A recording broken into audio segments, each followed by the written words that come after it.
Yeah, and which kind of area they work in. All right, so we've got quite a few people supposedly coming. I think it's only, thus far, it's only Will, Tolge, and Colin who are here. Okay, and I think Adrian's once he gets. Sure. Yeah. Good. Yeah. Control of this stuff. Sorry, let me just get that now. Try to go backwards. There we go. Perfect. Okay, so let me just do some introductions. So my name is Vanessa. I'm the director of our security services. We have a security operations team and a consulting team. We look after about 14 customers. Most of them have some involved in critical infrastructure or providing policing and intelligence kind of services across Australia. That's kind of the base that we work from. We've got a number of analysts in our kind of level 1 SOC, half a dozen or so. And then we've got a number of analysts who work in our kind of tier 2 analysts who provide specific expertise related to threat tracking, threat detection. And then we have another people who look after our engineering, automation, and design. So Connor sits in our kind of a senior analyst kind of space, and Alex sits in our engineering platform automation team. Yeah. Will, who's also on the phone, is a team lead who works from Melbourne, because we also have some people in our SOC who are East Coast. And then Michael Tolge is under our corporate kind of Kinetic IT part of the organisation. He's from our facilities part of the organisation, helping us shape the specifications for our requirements. Yeah. Sure. Well, each one of you, I hope and expect will take away an interesting component from the speech. From your perspective, mate, from an analyst perspective, it's really mostly about getting the analyst's performance to be the best that it can be, the best version of them that they can be. From an engineering setup the side of things, it's about contriving that environment in such a way that it's not necessitating huge amounts of managerial overhead. You want it to be smooth and a smooth and robust process. So I'll start by just covering a bit of the topic that I've studied with my PhD to give you an idea of the background of where I'm coming from. So it's on the measurement and mitigation of something referred to as vigilance data. Yes. So vigilance data, that's a problem in the human attentional system. So after a while, after you've been doing repetitive, monotonous work, your brain's ability to pay attention just starts to lapse, and you go into autopilot mode. Now that's fine if you're driving down driving down the freeway. Massive problem if you're manning an IDS or a scene. So let's have a look at what we can do with that. So there are 3 components of network defense: this hardware and the software, and then you've got the mind of the human operator who's manning chairing the command console. Problem with that is that wetware takes around about 900,000 to 1 million years to naturally select an upgrade. So upgrading this is not really possible. We have to learn to work with what we've got. Yeah, it's a bit slow and it's relative to hardware, software. But there are things that can be done around I call it the wetware, the mind and the brain, to really understand how does a network defense analyst sustain this amount of attention to such a unique style of work that realistically hasn't ever really been seen before. The next nearest parallel I would probably draw is like a NASA control room, a massive command and control structure. It's very new that it's that common. So what can be done about it? I'll explain a little bit more about what that is. So the human attentional system, when you're in a SOC, the primary parts of your body that you're using, your motor cortex that runs just along here. You're typing, you're moving your mouse, it's irrelevant. But largely speaking, it's your attentional system. Just this yellow region right about here. The problem with your attentional system, A, it's really small. B, like relative to the other areas of the brain. These are all highly specialized parts. So this is the part that focuses on that stream of incoming alerts. It manages all of the complexity and makes also tactile decisions as well. You use the little thing that people when they're recording will not be able to see when we try to point at the screen. Sorry, yeah. Nope. No. I lost it for a minute. There we go. So yeah, just this yellow type here is that attentional center. But being a biological matter, we can monitor it and see what can actually be done to it. This is the sort of environment, SOC environment, that would make that human attentional system turn off very quickly and very inefficiently. You don't want to be operating a SOC environment that looks anything like this. Now, there's components of what you're looking at here that are just necessary. Large amounts of screens everywhere, and a huge amount of information on each one. So the individual analyst not only has to pay attention to what's in front of them, but you've also got to include situational awareness, essentially distributed all throughout the network of what else is happening and going on. So in effect, you are a bit hamstrung because the needs of the environment, the job itself, require this amount of information to be handled. But the question is, how do we get the human to do that without, weeping tears of blood, as it were? That part you don't need to know about. This is the system that I've developed for the PhD. It's essentially a wearable system. Well, it's a wearable neurofeedback system for any network defense analyst. So on this computer monitor, in the back, this is a simulated intrusion detection system. You can think of it like a flight sim, but for network defense, like a SIEM. This was designed not based on any one SIEM or IDS console. It was based on essentially 3 to 4 psychological parameters that we know are going to cause people to lapse into problematic attention levels. So this program is designed to take the person through the gamut of network defense alerts, but also testing just how sensitive are you to each of those parameters. This is a wearable brain scan, this is a heart rate monitor. What we're doing at the same time is monitoring the 4 vital signs that will tell us how that little region, that anterior frontal lobe, how well is that actually performing, how efficiently is it performing, and is there any indication that it's not performing well. And using this system, what I was able to work out are key biosignatures that will tell you if a network defense analyst is running their performance, or if they're improving their performance. Can you see learning? Can you see improvement? And this will tell you that all within an hour. The way that you might consider using this if you're from a hiring perspective, say if you've got, for argument's sake, 100 analysts that you could select from out of the pool. Well, you'd run them all on this. You could run them all on this program, and it would very clearly rank them: the person with the greatest amount of attention capacity, the person with the least amount of attention capacity. It gives the manager a lot more nuanced understanding insofar as what the person is capable of. But that's really just one half of it. So because that'll just tell you what the person is capable of, but it doesn't tell you the rest of the story, which is what the design of the SOC really influences. That's the simulation. That's not really where I want to go to, other than the fact that those 3 factors are each emulated within each of these screens here. It's irrelevant for the purposes of discussion today. Those are the biosignatures. Again, the main thesis and corollary of this is that it destabilizes processing within the attentional system of the brain. That's essentially what I meant earlier by it might be the most complicated work that has ever been done. This is so these sorts of patterns are indicative of essentially massive ADHD-esque levels of attention deficit in people who are not ADHD-like, and neurotypical people as well. So to see large effects it's realistically this blue line goes up and this line goes down. What it tells us is that a simulation of network defense is just overpowering the human attention system. So how it's done on a day-by-day basis is a concern that I'll get to in a minute. Now, neuroergonomic principles of optimal CSOC design. This is what I'm certain that you guys are interested in. See, all of that work that I've just mentioned, that surrounds the neurobiology and the functional neuroanatomy of the attentional system. But there's a lot that you can do to optimize that, and that deals with things like ambient noise, lighting, diet, exercise, and sleep. I'll talk about these 2 essentially in tandem with a little bit of encroaching on the sleep. Burnout tracking, this is hugely important for the retention of your workforce as well. Workforce retention is an issue, not the least of which the underserviced workforce problem as well. I think I read it was 18 or 20,000 unfilled cybersecurity positions by the end of 22.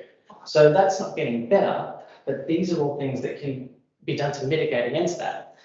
So let's have a look. So ambient noise. So your ability to pay attention can be massively improved by something called binaural beat stimulation. It's a way of effectively encoding physically into the brain information and adapting the way that the attentional system functions. So it's a lot more efficient insofar as the way that it distributes nutrients around. Effectively, the way that I would implement this in SOC, though, is not with headphones. I would use these things called bone conduction headphones.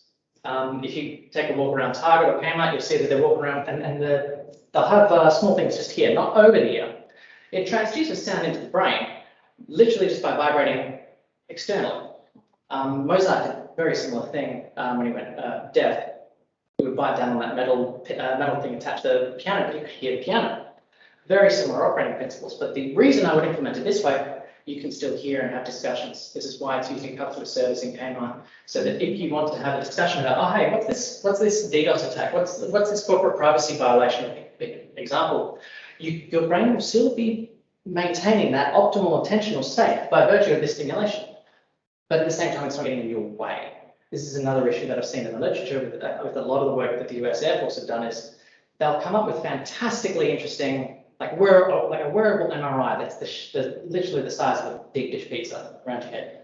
I can't see a network defense analyst balancing a deep dish pizza For 12 hours. Yeah, at work. So it's also about like smaller, like less intrusive interventions that actually help. So is that to cancel out noise, or just to, like, if you're listening to music or you're taking phone calls, or? This wouldn't be the music. You play 200 hertz in this ear. You play 230 hertz in this ear. The end result is your skull will start to resonate at 30 hertz. And 30 hertz, believe it or not, that's the rate that neurons have to fire at, so that when you're identifying threats at a scene. Because it's been pretty precisely mapped as well. 30 hertz is exactly where you want to be operating. So that tone difference, 200 to 230, creates that difference inside the brain here. It causes a much better functioning of the human attentional system. Think of it like having each neuron that you're using to perform the task sing in harmony. It's a lot more like that. But the implementation I do behind this is that it's not going to get in the analyst's way of intra-team communication as well, especially with phone calls too. Because like the idea behind this is that you would just be running this constant, like in the background. Eventually you would habituate to it and you wouldn't notice it. You could have music playing in the background on top of this as well. It's like, oh, I don't want to listen to this binaural beat stuff, I want to listen to my music. Sure, do that. But these allow access into a parameter in your analyst performance that you otherwise wouldn't be able to get. Ambient lighting, this is a really cool one. This is what the US Air Force is using at the moment. It's a bad idea. It's what they should be using. It's a slightly more expensive one. And this is what no one's doing that everyone should be using.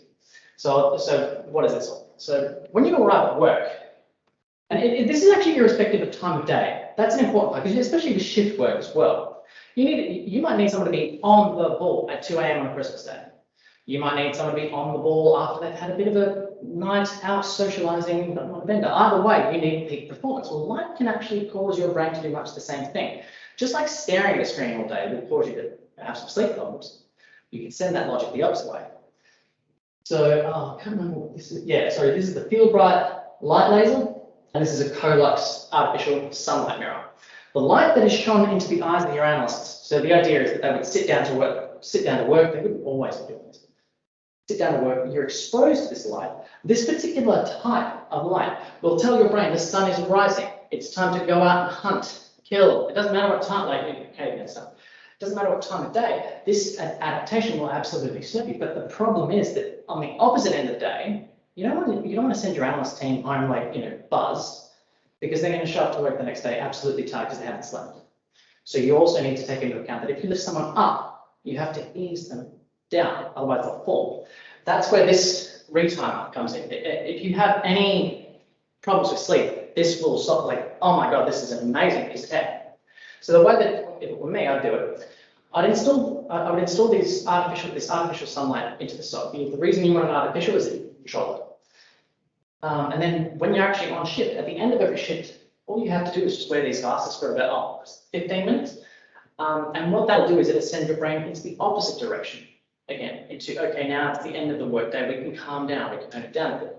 Actually, although if it were me, I would actually leave that up to the analyst's discretion, because they might want to be a little bit more buzzed for an hour or two after work. But that notwithstanding, the point is that you're responsibly helping the analyst go up, Wind down and then down. Yeah, because honestly, the alternative is just to leave them activated up there, and that doesn't strike me as particularly ethical or healthy.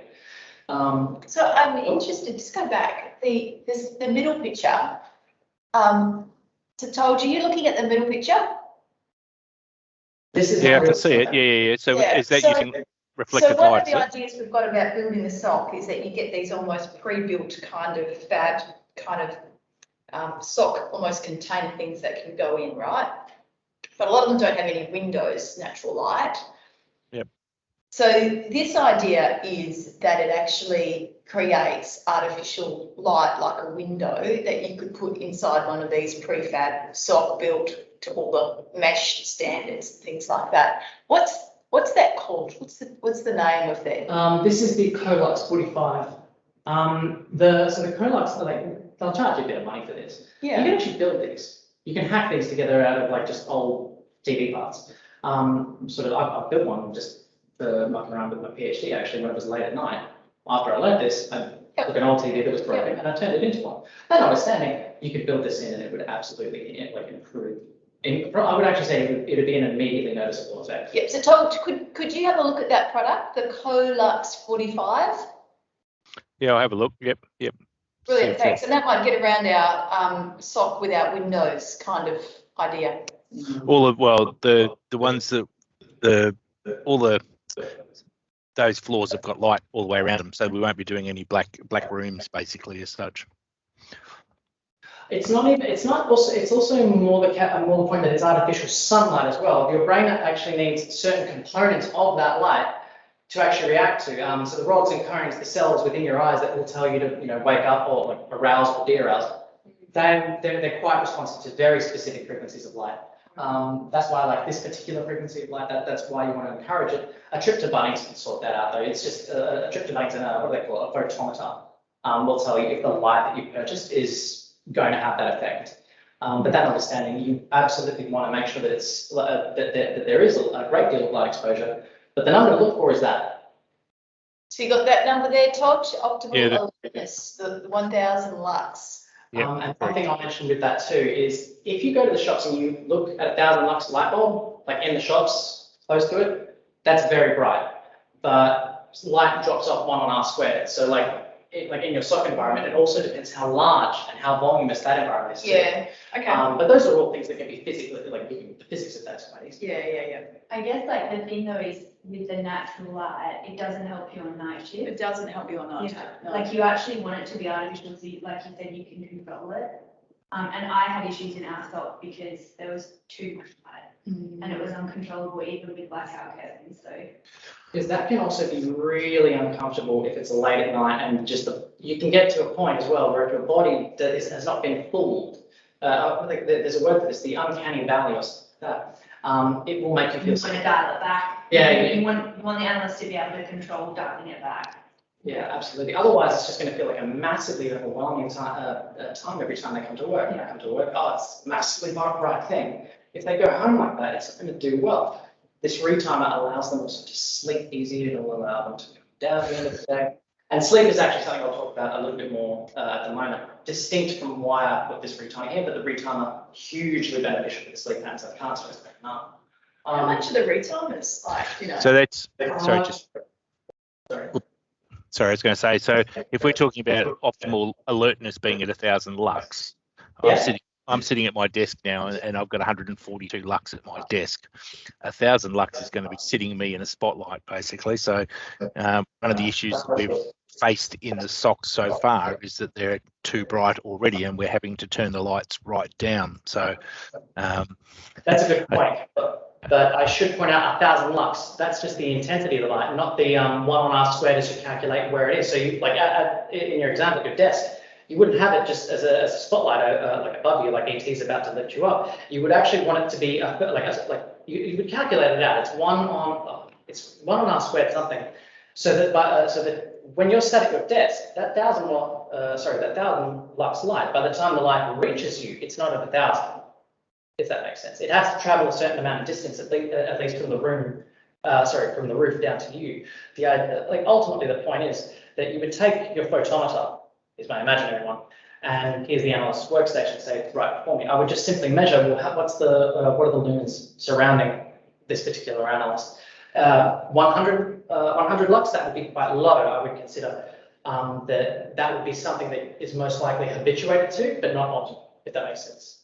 I guess also the windows are diffusing it. It's not Yes. like a one hole type situation. Yeah, I mean, if you were to just stand under 1,000 lux light, like you're going to get warm real quick. You're going to feel it. But the point is not that you're standing. You're not using it as a tanning bed. It's actually more so there as ambient light. So it absolutely it diffuses out. If that answers your question.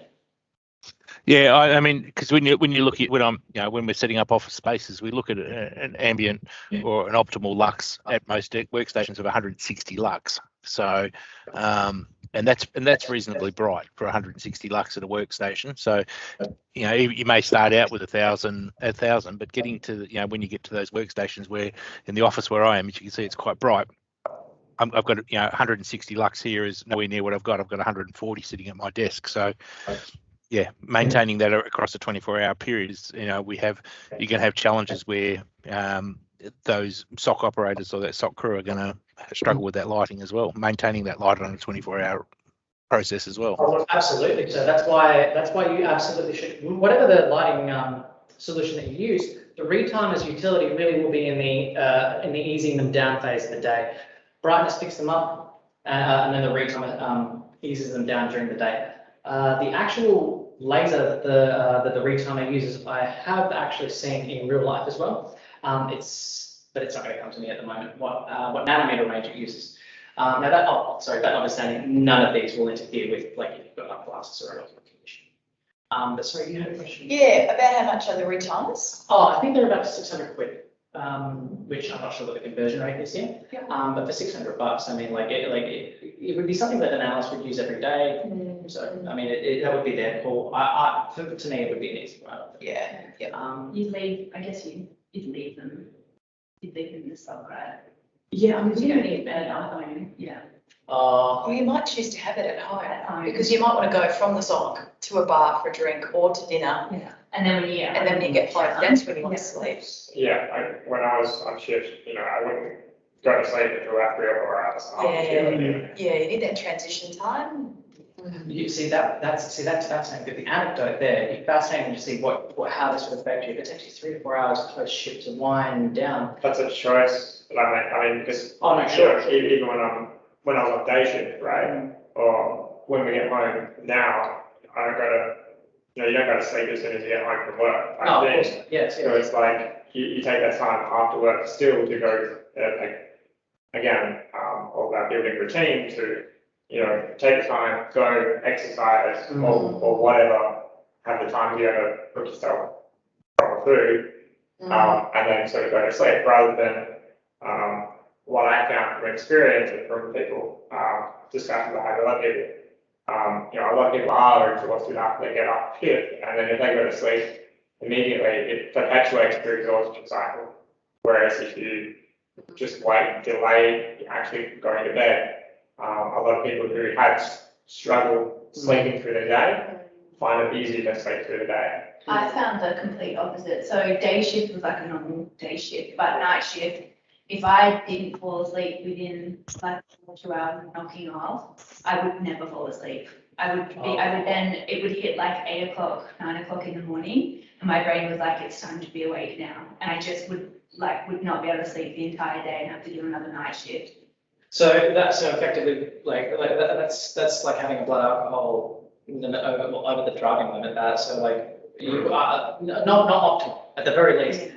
Notwithstanding, hugely uncomfortable. I've done that sort of work before, but you have to yak it out over it. It's not a fun experience. Like that's one thing to say that for your education, another thing entirely for that for your daily. So if you can avoid all of that, have some command and control over that dimension of it as well. Like sleep is absolutely, it's your kingdom. If you have no sleep, then the real world isn't going to look too well in a couple of days. So absolutely, the timer would be a huge thing just because it provides control of these things. Yeah. Any questions about the light? That's great. Sweet. Sorry, just one question. Do you, if you're wearing the retimer at the same time you're in a room with those windows, is it counteractive? Yeah, you wouldn't get an effect. So you actually want to if you're encouraging analysts to put that on maybe in the last 15, half an hour of their shift, if that's what they want to do. I feel like the analysts always need some control over the lighting. That was really important on night shift because sometimes sometimes if an incident comes in, I would turn the lights up quite bright. So I I was revived again and I could focus a little bit more. But then after that incident wound down, like it was important to be able to control bringing the light back down again and sort of winding down again. That's a really smart question, because that, like, you can build an AI into that to sense what your actual preferences are as well. Google Home will do that for you. Yeah. But if you add, like, that sounds like a trivial extension of the idea. If you add Google Home extension into your SOC so it learns what each of your proclivities are, well, you've got a SOC that's going to sense your neurological needs out. Yeah. It's like, and for peanuts, Google Home, I can't imagine what that costs, but relative to this, yeah, absolutely, I would do that. So you're automating it as well. There's another component to the sunlight issue is the rising and setting of the sun. Yeah. Like the slow burn up and the slow burn down, that won't help in the middle of the night. So no, it should be, no, it's middle of the day, no, it's middle of the night. Yeah. Because that's what that control component is around. Whereas at the end of the day, this route time is going to be hugely important. If it were me, the way I'd either have them all have one of these at home, or I would have a room that they had to have an exit on the way out of work, like a triage room. Okay, it's the end of shift, what are we going to do? Take up the uniform, do the retimer, etc., etc. Yeah. It's just as part of their work protocol, but that's part of the policy, I suppose. That's really the question, though. Any last questions or not? Sweet. So diet and hydration. Now, I want to actually make something, I want to make very clear here that there is a very big difference between tracking and policing. I'm not suggesting policing diet or hydration, not at all. That would be absolutely unethical, and I can't imagine an employee who would have any truck with that, no. But insofar as diet is concerned, so the neurological drop in your activity, that actually begins in blood. It's all based on the fuel that is being shoveled across your brain. The thing is, you'll start the day off at around about 7 millimole per litre sugar in your blood. Now, if you've done something, well, if you've worked on a SOC, that will drop down to about 4. So that disturbance neurologically, you can measure, you can effectively tell when it's happened by looking at blood. But what that does mean is you don't want your analysts to be hungry. You don't want your analysts to be, they can eat whatever they want. Like, it's not about policing anything. What you don't want to make, so what you want to make sure though is that that analyst is not in a state of hunger at any point in time on shift. Because if they're in a state of hunger, then that definitely means that there is no chance that they're optimally paying attention. It's just not physically, it really is not physically possible. But hydration hugely impacts that as well. Actually, I would go so far as to say that the literature on hydration affecting attention much bigger than diet. You can push through a little bit of hunger, but hydration is much more deleterious. Absolutely so. But the way that I would, would affect any sort of productive change around diet, hydration, first off, H drop. This little wearable tells you when to keep drinking. Another thing as well, I would track the amount of Red Bull and caffeinated beverages going through the SOC. I understand it's popular in the space, but for good reason. This is a job that necessitates a huge amount of vigilance. The problem with those drinks is that the chemicals and like the range of them as well. I could tell you like the taurine, the citrulline, malate, blah blah blah. Is it'll pick you up, but then it'll just throw you back down. So yes, that Red Bull, that coffee, it will get you performing, not well, but it will get you performing. But then, what's the point if half an hour later you've entered a like worse performance than what you started? Is that when you have another coffee though? That's grad school. Yeah, that's how grad school works. And what about Barocca? Because Oh, those are dextrose carbohydrates. Those are really more vitamin B, right? So that's more longer burn. Yeah, longer yeah. burn. Barocca's okay, Red Bull not. Red Bull not, yeah. I remember like when I first started shift and I was really struggling and I'm not a soft drink drinker typically, but like we have cans of Coke in the fridge and I had like 2 cans of Coke on like one of my first night shifts. I was struggling so bad and it was the worst decision ever because you do get like that just like fall off a cliff. And that's when I normally had like a couple of coffees in the first half of the shift and then stopped, and that sort of like allowed me to wind down towards the end of the shift. But I don't know if I could honestly do it. Honestly, like just a note about so I didn't include any like a discussion of stimulants here, but there is meat on the bone to be had insofar as like discussion about like if you're doing insulin. Yeah. No, dexamphetamine sulfate. So we use it for the treatment of ADHD and attention disorder. You can look it up. Like the dexamphetamine will not have the worst side effects. It won't throw you down like an actual like an amphetamine versus a dexamphetamine one. But I see that like, is it ethical to say, oh, it's incident response? Give everyone Dexies and hope for the best. Because that would work. That's actually what they do with fighter pilots. No fighter pilot that gets sent up is sober. They are always on amphetamine, without question. Then when they land, they are brought back down again. for that exact reason. Now, when you're piloting a pilot, like at the ground, it's easy to die, like in one of those machines. So it makes sense that you would want to ramp that up chemically. Now, it is not my prerogative though to suggest whether or not that is as an extreme environment in a SOC. Now, maybe it is. If you're doing incident response on something that just, loss of life sort of thing, like if it's that dangerous, then maybe there's a discussion to be had. But I didn't include that in this presentation, mostly because it sounds absolutely insane to suggest giving someone an amphetamine. HR would love us. Absolutely. No, but that notwithstanding, the Israelis are doing it and the Americans are doing it in their air forces. So it is being done. My suggestion instead of amphetamines is actually brain stimulation. So we issue people with binaural beat stimulation and then the special retimer glasses. And then, At the start of the shift, you've got that. Well, these have all been compared to one another as well. The binaural beats, the dexamphetamine, and there's another one which was a transcranial electrical stimulation of the brain. I was going to do that for thesis, I just ran out of time. That has comparable effects to amphetamine, but you can turn it on and off. Transcranial alternating current stimulation, hugely beneficial for SOC work too. So that binaural beat stimulation, that's just there to keep the party going, as it were, to maintain a flow state. That's what flow state of attention. But no, the second stimulation that I would do to replace that, the chemical one, the caffeine, the amphetamine, no matter what it is, would be transcranial alternating current stimulation, TACS. There's an amazing company actually out of Perth called Hum that they developed a product that did exactly that. So that's another thing you can do insofar as if you want to adapt your SOC so that it's not stimulant based, there are ways around that, but it's not fun. But that notwithstanding, there's more around diet and hydration than just what you're putting in your body. If it's culturally accepted that it's a SOC, we need caffeine, we need to, that's another component to this as well. Yeah. You will need it if you think you need it. Yeah. But that's what I'm commenting. And if you're getting enough sleep, maybe you don't need it. I would leave that for someone on the ground to make that decision, I think, because I could also understand, if you've got a hugely hairy alert come through that's going to require everything, yeah, you're going to, I would want a coffee for that as well. But it's also down to the analyst. You don't want to tell them what to do. It's what you want to do is facilitate their ability to make their own decisions and that are healthy so they can be the best versions of themselves. So with that idea, every 4 hours on shift, you should be having something to eat that's got protein, iron, carbohydrate. So It should be supplied to them. do you guys have scheduled breaks or you just? No, as part of the shift schedule, they technically don't have a break.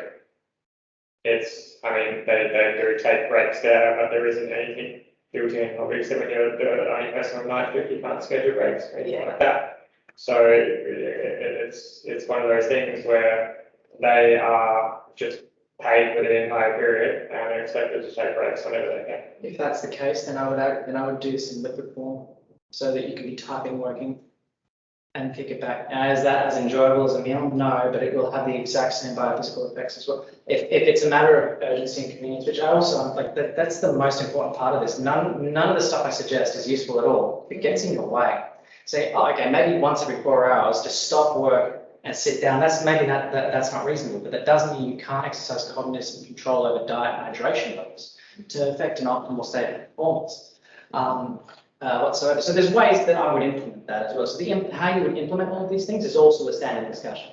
Yeah.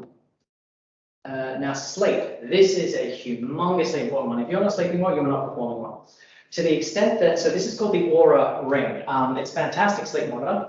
The new version that's coming out purports to track dreams and their emotion space, which would be hugely cool. But the main KPI for sleep is duration. You can get it to certain levels of depth, but this will also cover that. So just for a bit of background, so there's 4 stages of sleep. The deepest one is when you're dreaming, and that's where you're recharging the fastest. Now, where I would be tracking sleep is, suppose I'm an airline pilot and I rock up to work with an amount of sleep that makes me comparable to being drunk. Now I then pilot that airplane and it goes and crashes. Now in my mind, that makes me ethically accountable for that mistake. Same thing here. So the amount of sleep should be taken into consideration when you're doing things like shift scheduling. I'll give you an example. I started my PhD inefficiently the same year that I became a father. So I was losing sleep to my son at the same time as my lit review. Now, my supervisor certainly saw that my work performance during the day was dwindling, but that shouldn't be a standing question in an environment as serious as the one that you guys are operating in, the ones that we're building and defending. You should know, okay, Steve's coming into work today. He's got a new kid. He slept an hour. I guess that hour wasn't in stage 4 sleep. There's a high probability of that. Well, maybe it doesn't make sense to stop Steve working. He's got a new kid. The kid's going to be around for a while. But maybe it does make sense to schedule Steve on for like 3 extra hours a day, so that his first thing can be a 3-hour nap as part of the day. If you need 3 hours, a 3-hour nap, so that the rest of your day is efficient, that is much better than just dragging yourself through, sort of thing. And especially in this sort of with this sort of workforce, that level of consideration, I would suggest, is really necessary, because it's like we're at any other profession. You have 3-hour job, sleep at the beginning or any point of the day, hugely inefficient. But it's that person's expertise and their retention is much more valuable. It's adapting to, what would you call it, the neuroatypicality of the space and the impacts of it as well. So sleep, hugely important. This could also be automated as well. So the way I would do it is I would have a script tracking each person's aura, sleep health. I'd give them a score, and then based upon that score, that's how they would be distributed through the shift. People with good score, well, I'm going to give those people the harder, sort of like later night shifts.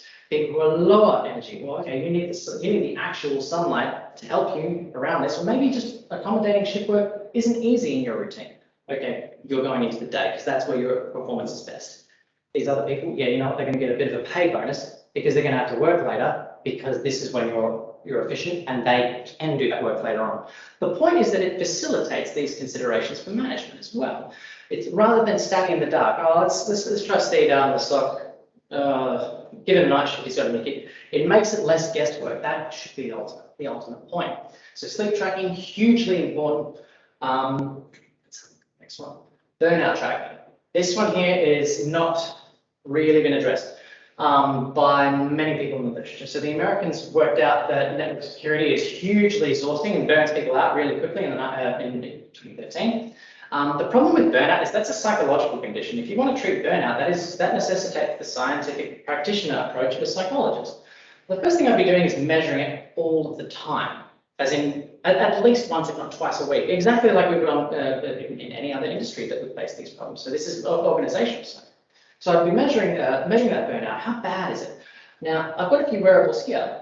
This is the empathic E4. It tracks emotions over the long term as well. So for example, you'll be able to ask the question like, oh, okay, we've had a new hire come on. What's the emotional impact of that new hire on the team that they work with?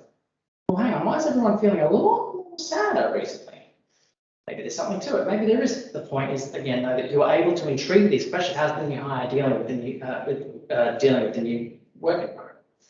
The E4 tells you a lot about the emotional health status of your employees as well. If you notice someone has massive clinical depression, and this is a neurodivergent space, will be a lot of operators in this space who are not neurotypical. Like it just is. It doesn't make them any less valuable. It means that they need to be considered more. Tracking their emotions. You're not taking sovereignty away. What you're trying to do is understand them. This thing here is much cooler though than the empathic. This tracks homogenized stress. So you have stress and eustress. Eustress is what you'll feel at the gym, or when you're, believe it or not, having a romantic discussion. Those are eustresses because they ultimately build something. Distress is not, is actually a lot more destructive. This tracks distress. So it's going to tell you when, for example, the analyst today has been so stressful that they may not be able to come to work tomorrow. It does so based on your breathing responses. It actually sits right just over your belt loop as well. But again, though, this is providing like the SOC team, the SOC management with a whole lot more human level, an evaluation of the human risk factor. Each of these pieces of kit let you quantify just how much human risk is there in our SOC. Because if you don't know how much sleep they're getting, if you don't know their hydration or their diet or their stress rate, or you know when the last time is someone filled out a burnout inventory, you're flying by the wire.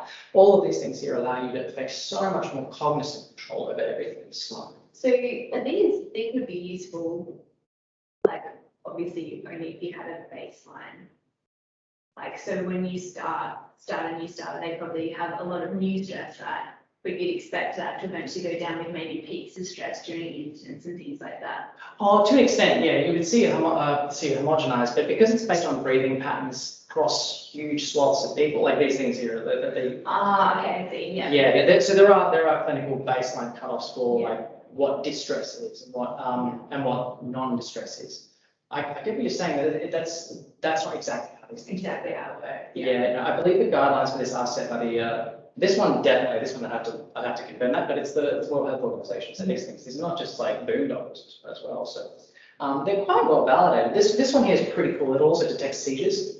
That's just how the tech works, it also throws that out there. But no, this one here is absolutely fantastic because it means you don't have to guess, it's just based on how much you're sweating as well.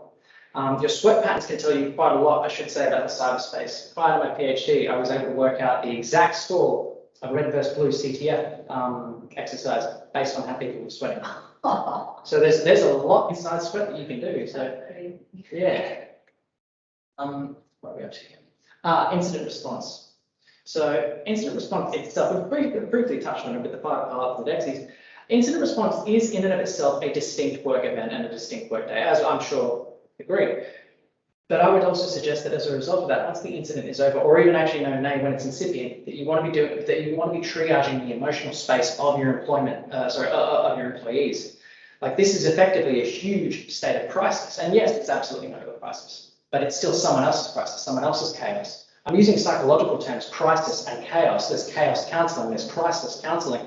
These, honest to God, are the skills that could find utility in a SOC. For example, if you begin to decompensate, if something goes so bad that your ability to cope is just gone, it's not going to be a hardware or software fix that gets you put back together enough to solve the problem. Psychology is not about solving people's problems. It's about helping others to solve their own problems. That's effectively what I hope each of these interventions could be used for by you guys. Ultimately, all these things would do is it not only provides you with much more managerial power, but also would, largely speaking, make every analyst's lives, it would improve them in some modality, at least, for your consideration, of course. But I think that's the end. on it. So this is just a last summary of the project. This, what I've been discussing, is the essence of cyber psychology, and it should really be seen as much more than just a brain scanner measuring you as you're performing something. The human inside is a thinking and feeling beast, and if you want peak performance out of a thinking and feeling beast, well then you have to treat that thinking and feeling beast in thinking and feeling ways. But otherwise, the burnout issue, the workforce issue, the retention issue, that's not going to go away, and those will get worse. But thank you so much for listening to my. Fabulous. Yeah. Do you have any questions, guys? So many questions. Please. Yeah. Have you seen any stocks that implement this type of thing yet? I've seen, the closest thing I've seen is the F22 Raptor. That system has a built-in FNIA, same brain scanner I have. That thing builds in a brain scanner and adapts its environment offline. That lowers no. That's the closest stretch that I've got to anything in a SOC. SOC-wise, no, absolutely no one's doing this. Yeah. Especially any organization outside of the military ever collecting biometrics and stuff. The US, with context of not just biometrics for identity, not just like identification, but yeah. no one's done it yet. Largely speaking, all the devices I've shown you today, the reason that it hasn't been done yet, I suspect, is because of these things. Like the binaural beats, that's been known about since the 1800s. This is not new as an idea, but its consumption and the consumer level with this is off the shelf. That's what's about it. So I suspect the reason it hasn't been done at all in any SOC yet previously, although the Americans are working on it, is largely speaking these are new tools. And I just felt lucky enough to come along just about the right time that these tools are made and I can understand and communicate. That is ramping up. I think I still don't really understand the binaural beat. Those have to be experienced. Okay. Yeah. So the idea is that vibration basically optimizes your attention span, but doesn't interfere with your auditory input. We could be having it could be running on us both independently right now, and it would not impede this conversation even slightly. Have you used it, and did you find your attention was Oh, it was really massive boost. It was really noticeable. If you ever studied to on YouTube lo-fi chill, similar effect. Oh, that vibration. Yeah, the lo-fi chill, that music is very similar to binaural beat music, very similar. Binaural beats music, it's a stimulation. So similar effect, but no, the impact is immediate. It is actually quite profound too. And sorry, having said that, I've got ADHD as well, so the impact on would be much greater than it would have been a neurotypical person. Yeah. So, yeah, no, the binaural beats are hugely useful on that. But yeah, does that answer your question? Yeah. The best thing for it is, honestly, you have to experience the binaural beats, because the bone conduction itself is quite it's quite novel. It's almost like the sound appears in your head. Is the best way of explaining it. Cyclists will also use it as well. It's quite a safe way of cycling around. You can listen to your music, but still be aware of the environment. Yeah. Yeah, those have to be experienced. But the cool thing about those is there's no hearing loss risk. It's not a sound wave. Yeah. So the hairs inside your ears don't get touched. Yeah. Yeah. Can we bring the presentation down and bring up Teams? Is that possible? Just so I can see Yeah. who else is on the chat and just see who else has got some questions. Yeah, absolutely. So, I will. Hey, Will is our SOC team lead. G'day, Will. I was just going to say for binaural beats, it's less about playing them at a more audible volume. It's more akin to feeling like a bass when you're at a concert. So you can completely block out all of your oral reception and just feel that movement. And that's where it interacts with the brain on a frequency level rather than an oral level. You can find binaural beats for any kind of situation. If you want a higher level of brain function, if you want to calm down, people make binaural beats for kind of any emotional response that you're trying to activate. I'll just pause you there. They absolutely do make them across each for many different reasons, but each one of those reasons is going to fall into one of several categories: alpha, beta, gamma, or delta. And those are the frequencies that the brain will fire action potentials at. So each of those use cases should be tailored to the specific task. Yeah, to specific task. So, for example, if I was to give a Year 12 student studying for the WACE exams binaural beat stimulation for their study, it would in no way would that be the same as something I'd give to a CSOC analyst. Like that should be something considered very different because the task is very different. It's a sustained attention task. So look, absolutely, there's many different types, but they should all be selected based on what is being done at the time of the SOC. Actually, I would even go so far as to take into account the acoustics of the SOC, but that would just be as a matter of conscientious thoroughness.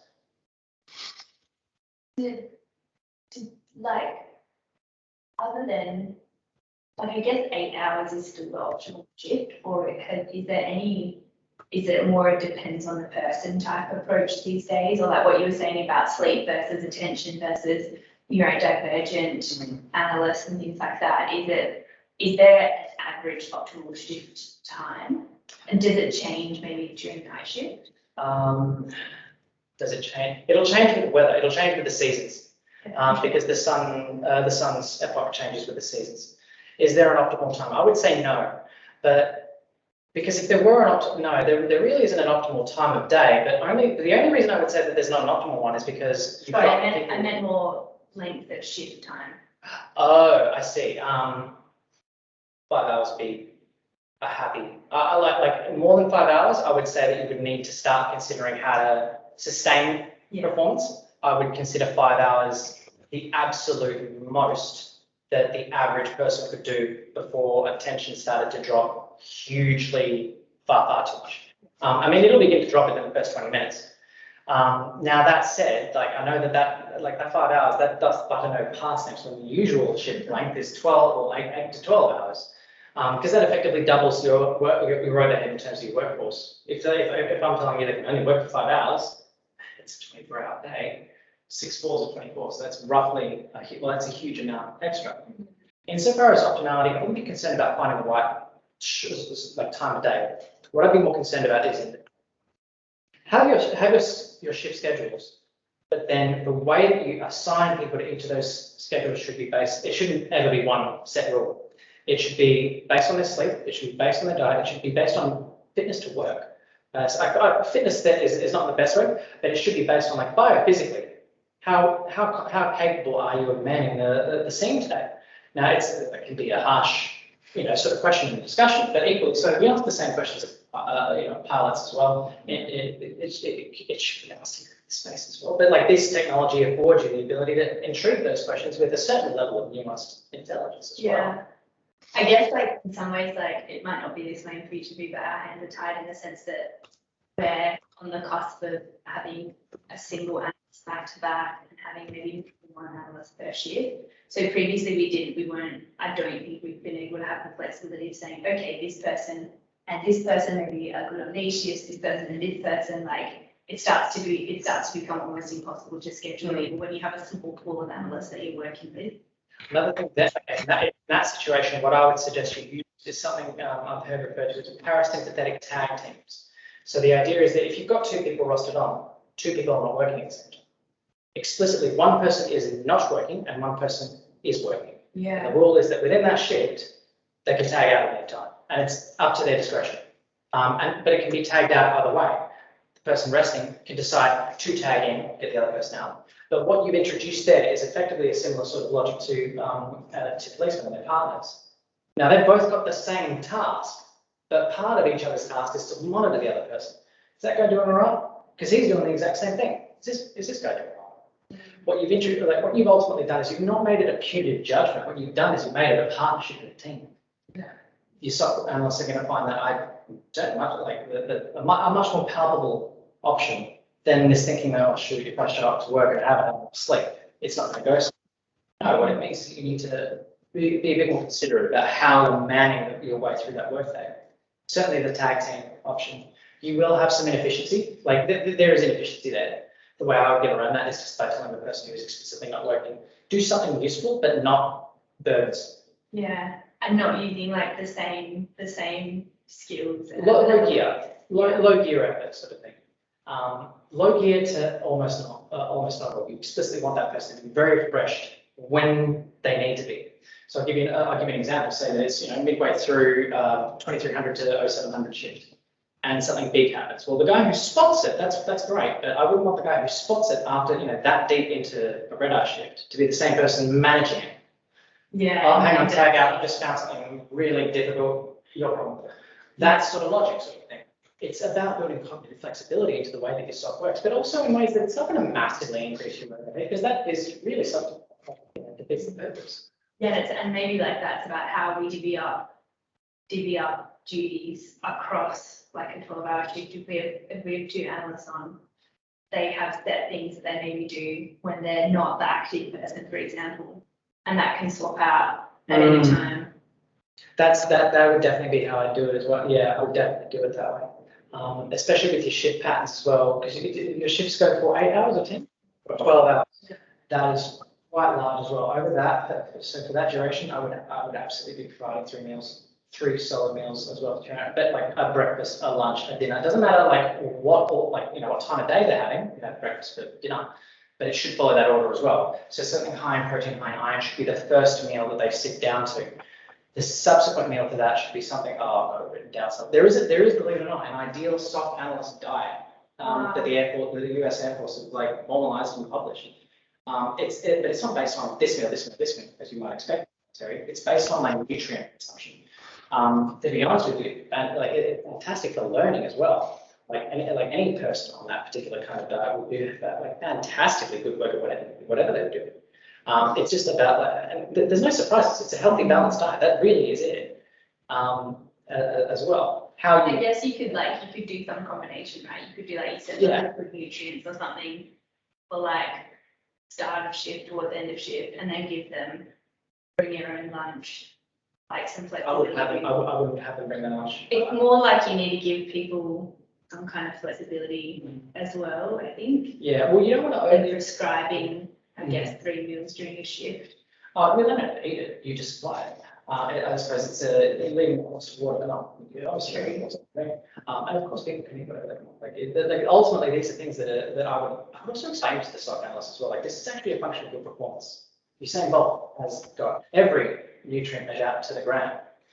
Well, Usain Bolt's operating in a physical performance domain. This is a thought performance domain.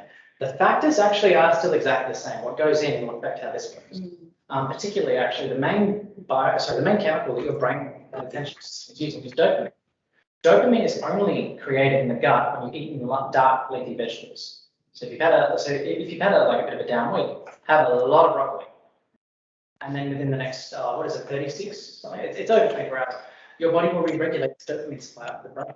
Well, if you've not eaten a dark green vegetable for a month, I would consider that grounds for like, why would you work? You're not going to be able to perform even like maybe 40% of what your maximum is. Interesting. Yes, there are quite large key bottlenecks to like what the human attentional system can handle and what it really can't. And then you've also got to really tread that space quite ethically as well, because like you're not going to go up to an analyst and say you will eat this. That's not the country we live in. That's not ethical in Slack. So that's why what I mentioned earlier, that science practitioner approach to managing and mitigating the human risk factor in the SOC, that's really what I see as being appropriate. Almost like I would almost suggest you have a role sequestered specifically to the biopsychosocial management network itself. The biopsychosocial, that's just a model of psychology, but it's effectively everything I just discussed. But it's in effect as well, all of these devices give you data. From a cyber insurance perspective, that's also important. So if you have a massive bad data breach, everything's gone wrong, but you've got data to show, look, every analyst that we had at the time was biophysically perfectly the right person for the job. It was not us. Yeah. It was not a human factor. That could be quite an important piece of information in determining an insurance payout or DDoS or ransomware or what have you. So the value of this data is not just in taking care of your analysts and ensuring peak performance, also in oversight. Very much so in oversight, because I would also imagine that if you have a SOC that is not managed particularly at any level of particular care, where analysts just sort of like rattle over all the time, there is an incident, and that data is available. Well, then a regulator will be able to go back in and say, hang on, they've not eaten anything for 5 hours. The tag team hasn't been response. The sleep data is terrible. This person hasn't dreamt for a week, and you had a data breach. Yeah, I'm not surprised. Mm-hmm. So that should raise questions about, well, whose onus of responsibility is this on? Because on the one hand, yeah, obviously it's primitives. But if you put someone in charge of a machine that really composed to, yeah, who's that on? Because I would go a little bit further and say that's less so on the analyst and more so that's the organizational thing. Either way, having data and these interventions mean that that's not a risk, that's not a guess. Yeah. But yeah, so any other questions, of course? You don't sort of make any mention of temperature or air saturation or CO2 circulation within an environment, so that they are governing factors, I'm pretty sure. Absolutely, yeah, that will affect it. The more CO2 you increase into it, there's actually a threshold to that.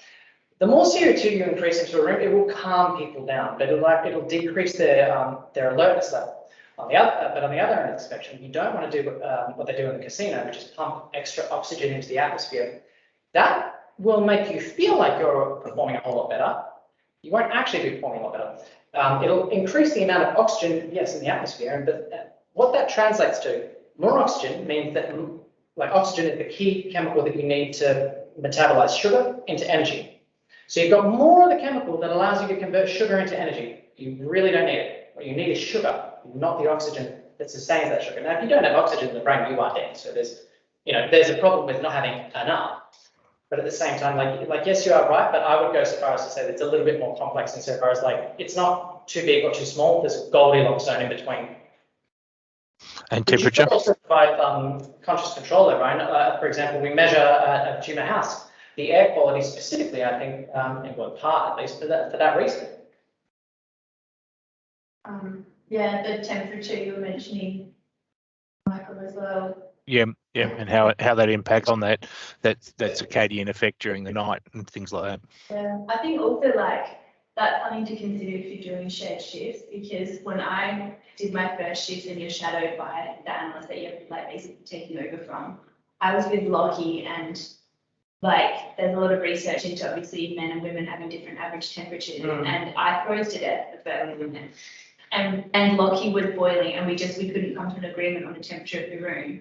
And the next night, like I wore 3 different jumpers. So like, I think also, yeah, like if you're gonna start sharing shifts, whereas when you're by yourself in the room, like I'd come in sometimes and actually have the heating on to like 27 because she'd freeze all night in the SOC.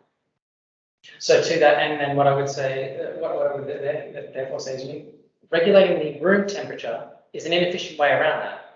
Like in that situation, two people with vastly different thermoregulatory patterns. What I would suggest there, Have lockers, so we can have jumpers and things. no, this is no, a wearable air conditioner.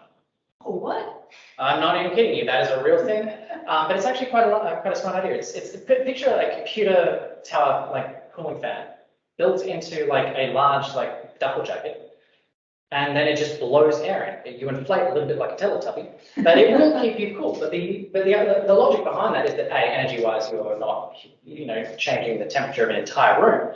You're just changing the temperature for a single person. So effectively, the goal there is either increase your temperature or decrease your temperature. Well, one increase, well, that will decrease the temperature. You've got a solution there. But if you're cold, how do you increase your temperature? Well, any number of interventions, a heater, you could use more clothes, things like that. Yeah. But again, the point is that you want to give your analysts the capacity to control all of these.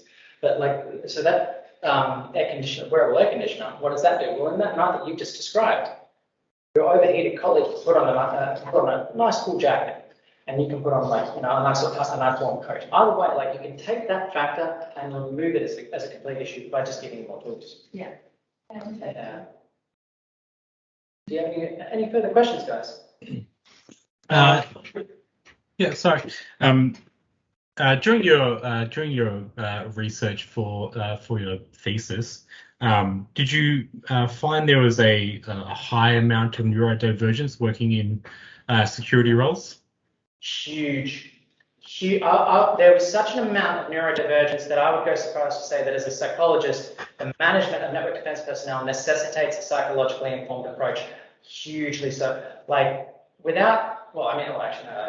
Explain it. Neurodivergence, it's not just about one thing. I saw this one study from IBM, which is spuriously ethical, where they intentionally took a sample of people who had high amount of autism or Asperger's, I believe, at the time that the study was published. And they worked out that they were quite good at network defense, more so than neurotypical people. Now that's great, until you get to a discussion of hiring guidelines that derive from that. Like, are you explicitly only looking for neurodivergence? Well, no. What it means is that you've learned something about your workforce. If your workforce is neurodivergent, high depression, high anxiety, high autism, it doesn't matter. ADHD is another one actually in this space, which actually does quite well, I will say, that lateral thinking. Well, what it means is that the way you manage people of that nature is going to be it's going to look a lot more like you're caring for them psychologically, like you're doing counseling. It should look like counseling, and it should be, and it shouldn't be thought of as a boondoggle at all. If you want to get the best out of people, you need to help them get the best out of themselves. If someone's coming to work and then they're off put by the amount of people that are around, or the amount of noise, or even just the commute in because there's too many people in, what doesn't get you peak performance is anything other than understanding what that person is going through and the decision that, look, we've hired this person on the basis of their technical skill, but they also require us to understand this key dimension of their personality that they've probably had their entire lives. Fair enough. But neurodivergence in this space, massive, really notable, really notable. But that notwithstanding, all that necessitates is just a more kinder and more compassionate approach to understanding these analysts. And to be honest, I suspect that'll really return insofar as workforce retention. People, you can remunerate people more. That's one thing, but people will stay if they feel cared for. Yeah, this was something you brought up. How do you, when you have such a neurodiverse team, it's hard to know sometimes what approach to take to different tasks and different problems, and how to create spaces that are safer for people who are less assertive and get them to speak up and things like that. And I think there's so much non-neurotypical stuff in the security space. It's worth it, I think, for our management and leadership teams to maybe have more training around that, or even people on teams that. If I might suggest, actually, it's not just about people who have formal diagnoses. It's actually a larger problem. Well, not problem. It's a larger thing than that. Because you can have all the features of, say, autism, but you might just come up to, the amount that you have might just come up to a borderline, not enough for a diagnosis. Because clinicians, when you go in for a diagnosis is a very serious title to place on someone, so it's not done lightly. So what ultimately ends up happening is people who are edge cases, don't get diagnosed because clinicians will think, well, it's a large thing, you're only kind of close there, so they leave it alone. Now, in that space, that makes sense. In this space, it doesn't, because it means you've got a lot of people who are close to that, who are very similarly inclined, who would otherwise benefit from this particular kind of intervention. But I've never had it. you've never, who probably themselves, if you told them you have features that approximate autism, ADHD, it doesn't matter what, that's a rude thing to just say to someone. Yeah, you have to steer around it. But this is exactly what I mean. Like, I've been trained as a psychologist, as a counsellor. These are skills that I'm aware of. But if you just want to, like, naturally, like, rare risk manager, I would suppose that just naturally contrives clinical training out of thin air. So, look, absolutely, it necessitates like a critical mind for things. Like clinical cyber psychology, maybe that's where you want to take it. But it's this odd sort of space between management and healthcare that you really want to stick, and you really want to be very careful, because the ethicality around, like, especially with these edge cases as well. It's one thing if someone's got a formal diagnosis, but if someone goes to work and they find out that they've got a particular disorder, that's not good. What matters is that how they're managed should be done with nuance and understanding. And really, the returns on that investment, well, I can't explain to you what you'll see.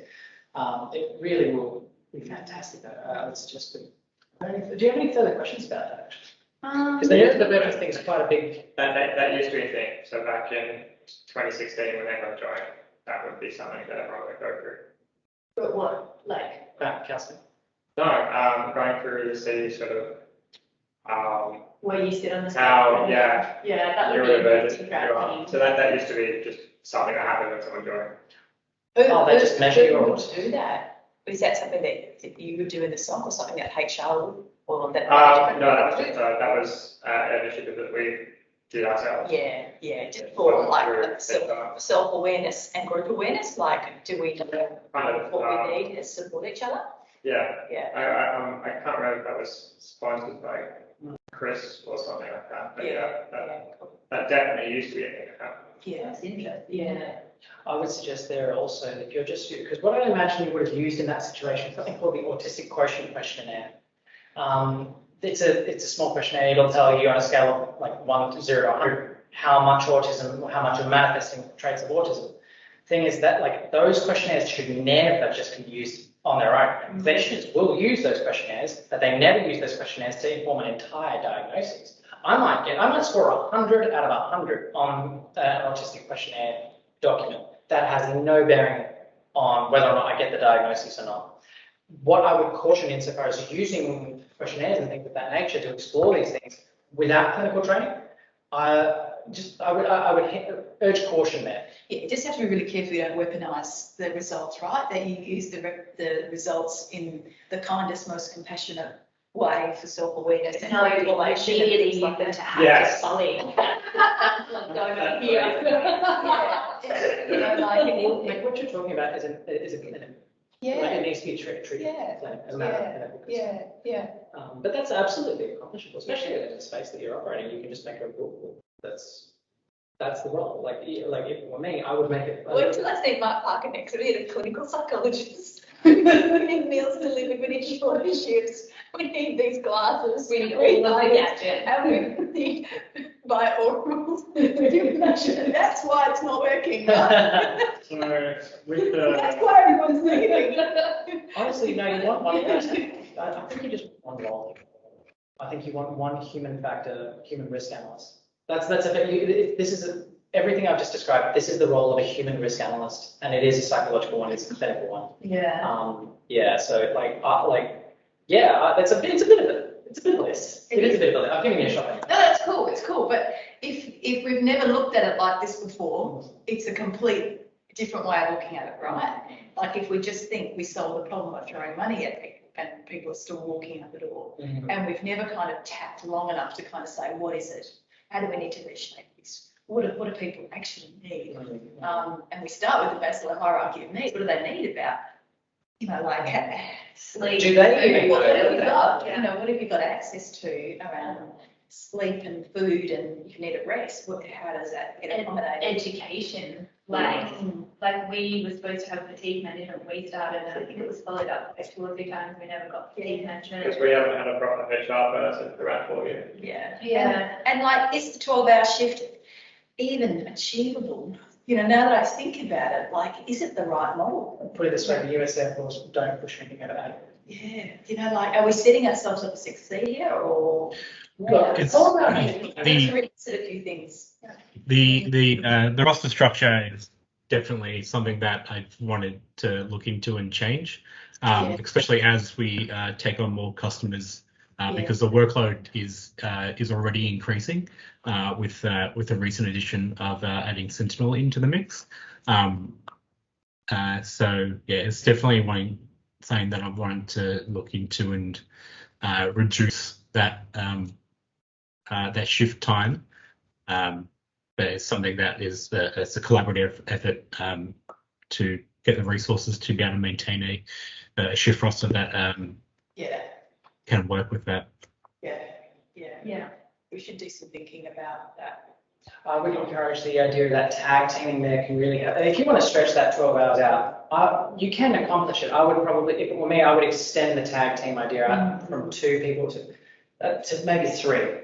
To maybe 3 people, so that they can be doing the same thing, but just rotating, you know, on and off, on and off. Very much. You're not sitting on the scene for 12 hours, right? Yeah. We haven't had the luxury of, because we've only had 1 analyst, but we have, like, on day shifts had like liaison and things like that, which shares the burden, but you're still never not on the scene. Yeah. And you've got to actually, the extra benefit on top of that is you've also insulated against like an incident as well. I've seen an incident.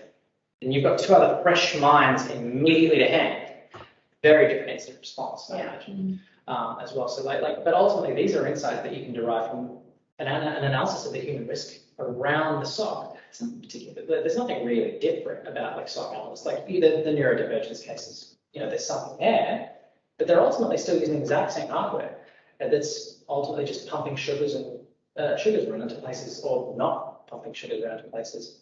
So yeah, like I would consider a role like a human cyber risk analyst would remediate a lot of these concerns. But do you have any further questions, guys? Yeah, I was going to ask about your the IDF gig that you put together to start with. Sure. I can show it to you if you like. It's I can run you through it in a bit more details just on that PowerPoint. But to give you an idea. Sorry, what I was specifically going to ask was obviously you ran through it to just get data about how people were handling that situation to start with.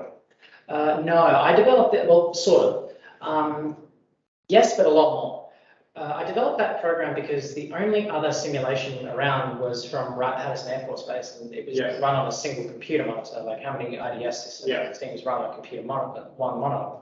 So I had to design a new one specifically to overcome that in order to have a platform to conduct my second study with the brain scanner. But the actual performance data that it gets, because it will spit out performance data in what I call a manager's report. The idea being that it's designed for pools of employees to use, especially being the Air Force, being an Air Force derivative, like it's a volume tool. So what it effectively does is it simulates, it's a cyber threat environment, and it's got 3 very specifically posed windows that will not look like a SOC or an IDS that you've seen before. That's irrelevant. The point is it's displaying cyber threat information, but it's changing the way that it's doing so based on 3 parameters of the human psyche, which mark with that part of the brain. So it's effectively more like a stress test, or actually like a dyno, like a diesel dyno, but for the brain. Yeah. That's probably the best analogy I have for it. The outputs from it can be used to rank people. You can get different performance scores out. You can tell who's like a standard deviation, 2 standard deviations above the norm. You can benchmark your employee pool as well. So if you want to, so it allows you to sort of say like, right, you have to score this minimum on this machine to be considered here. But the idea is that you would calibrate your IDS on this on my system. So you don't have to show the pool of prospective employees what your IDS looks like. That's your back of house security, it's secure information. But you just calibrate the difficulty. So the task I've built, neurologically the exact same experience, difficulty-wise, as actually operating on your own. So you can then run your employee through a pool of prospective employees all through that and get a nice, neat manager's report out that's ranked. It also, in principle, you could do that at different times of day And it will also tell you like what shift patterns that they're probably, or most definitely suited to the most. So how many people did you run through that to get the data you have? I ran through 25 people twice, so 50 trials in total. That was quite difficult to find 25 network defense analysts. Did you deal with your environment with the elements that you specified in here with regards to like the audio, the light, etc.? Did you guys see the? I was going to, but my supervisor dissuaded me from that number of variables in my project. Essentially, the logic at the time was like, do the brain scan first, build the simulation, then you can do those other things, because I know that they work. But it's part of the, I only had 3 years to do a PhD. But that notwithstanding, when I came to that decision, I decided to pick the thing that I perceived as the hardest one, which was the brain scan and the heart rate monitor. Because the thinking was that if I can make it work for these things, it will work for everything else. And thankfully that gamble paid out.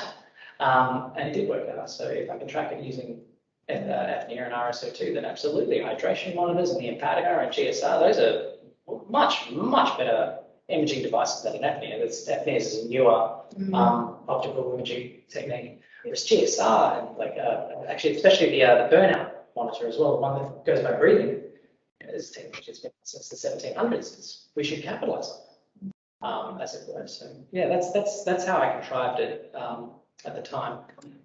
Sorry, where I was going was the data with regards to handling the IDS system about like the audio stimulation you did and the changes in light to show that it actually creates an improvement within these environments.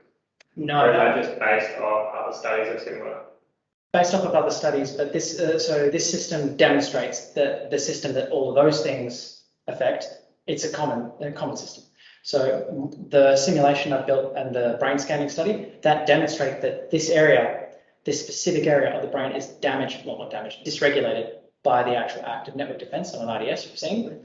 And then, but what that means, corollary is because I found it in this exact area, I've identified the exact area, all of this other stuff also now applies. Because it's the human attention. It's affecting the same thing. It's affecting the same. So and by analogy, imagine if it were oncology, for example, and how I treat a tumor on my hand, vastly different to how I treat a tumor on my back. Like where it is and what it is can tell you how you then go about treating it, same thing. So this PhD was very much an exercise in demonstrating that it is the human attentional system, the anterior frontal lobe, AF4. But because I've demonstrated that it is an attentional system issue, the simulation, the brain scanning study, those were proofs of concept that this is a clinical space. Okay. I think in a perfect world, all PhD students would build out and completely test their theories in perfect environments. So I've never seen one do that. No, PhD is a little bit more. Sorry, I'm getting to confirm sort of the extent of your study where. Sure, no, absolutely. I mean, I can answer any more questions you have about it. Who did you study with? Who was which university? ECU, but I got looking at Peter Bullis as my supervisor. Yeah, cool. Yeah, so I've just been there for the last 3 years working with them. And have they implemented any of these things? We'll see. We'll see if they're allowed. Am I allowed to tell you that? No, but maybe is the answer. And how many? I told you at that beginning. How many people have they got in their SOC? Are they running 24/7? Not yet. Not yet. But these are considerations that they will be. I'm going to bother them a lot about this. These are considerations that they will be taking into account, especially things like the shift. Yeah. Like the shift and the So sleep. they're running Sentinel or their scene? Not sure. Not sure. Can't tell me that. And have they got a dozen SOC people? I'm not sure actually about that either, because we're also. I think they're also going through a hiring phase as well. Yeah. I know that there's an expansion. Yeah, cool. I think so. I couldn't tell you discrete numbers, no. But insofar as implementing some of these ideas, I'm certain that they're going to. Yeah. I mean, I can't imagine that they would invest in PhD and then not to write from it. So Yeah. I imagine that there will be some. Well, my view is there's a number of things that need to change, but if you're not going to change the shift length, then you've actually got to implement some of these things to sustain people. Yeah. Or we continue to have burnout, and then we have low performance and low output and Low retention. You start with what you can control. yeah. So Because these are all things that will also improve your retention. Like You can keep adding to people's remuneration, but at the end of the day, people care pays a much bigger return on investment than that. Than the And money. free food.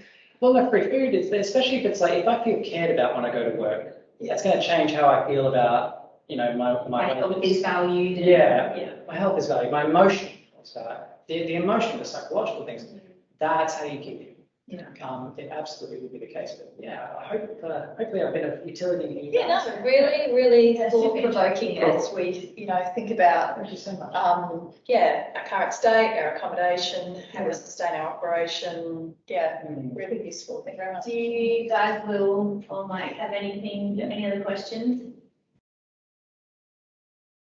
Fantastic. Cool. Thank you, George. Thank Thank you you, very Will, much, guys. for dialing in. Thank you very much. That was very interesting. Cheers. Thank Thank you you. so much for listening to my what I had to say. I will just leave you guys with this. I suppose last point. If a human risk analyst was something that was a role that you were considering into the future, this is the end of my PhD. Excellent. No, it's good. I absolutely adore working in this space, and it's such an interesting scientific practitioner space. So I'm just, if that's a conversation you'd like to start, there's much more. Yeah, cool. Yeah, but thank you so much for having me today. Thank you.